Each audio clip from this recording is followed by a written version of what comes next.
Most stacks are tall and must ship to their destination in the horizontal position and then lifted and rotated to be in the vertical position at the job site. We need to check the stresses in the stack for this lifting and rotation process to ensure that we are not overstressing the stack during lifting.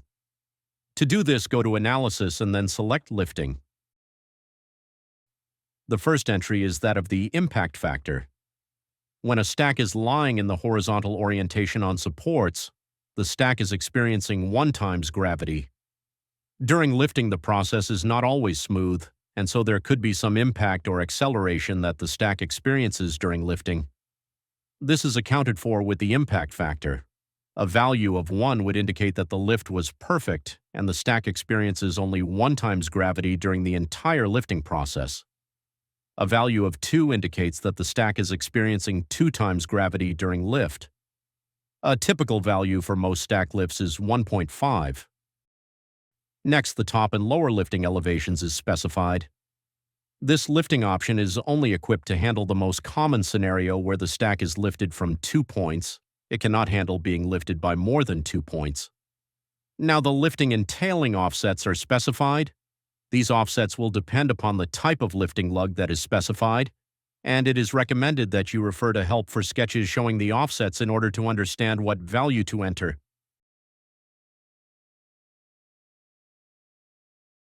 The stress factor is used for the calculating of the allowable stress. This will be dependent upon the code entered, and for the ASME/STS standard, a value of 1.33 is typically recommended. The higher the value, the higher the safety, and the value should generally never be less than 1. Determining the permissible deflection is not always straightforward and can be very subjective.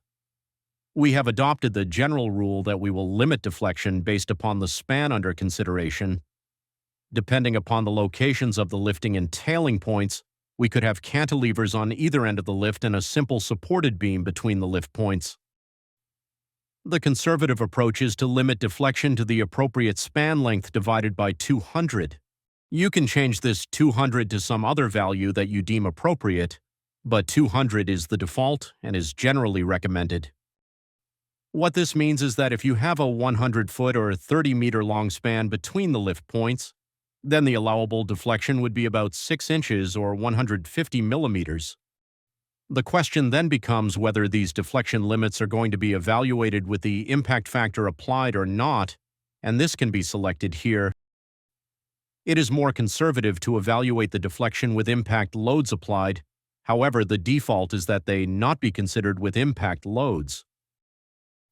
The stack must rotate from the horizontal position to the vertical position, and so we check it at angle increments for this transition from horizontal to vertical.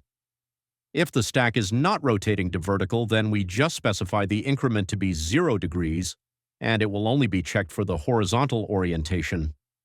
Otherwise, you can elect to evaluate every 45, 10, or 5 degrees. As the increment is decreased, you are ensuring that the worst case is being considered, but the output becomes bigger as you add more angles that are checked. Generally, 10 degrees is sufficient for most stacks.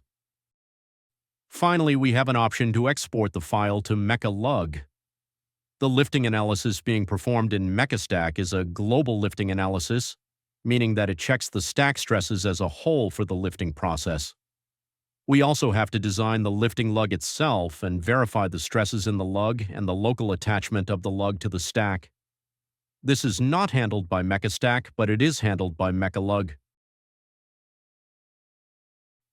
Meca lug is another application we offer specifically for designing lifting lugs.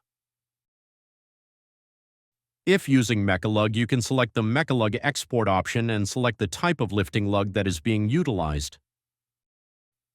On the right side of the screen, we see any warnings in yellow or errors in red that may need to be addressed. Once complete, we click Perform Analysis and we then see the results of the lifting analysis. If the results are unacceptable, we make modifications to the stack or lifting and repeat the process until the results meet our expectations.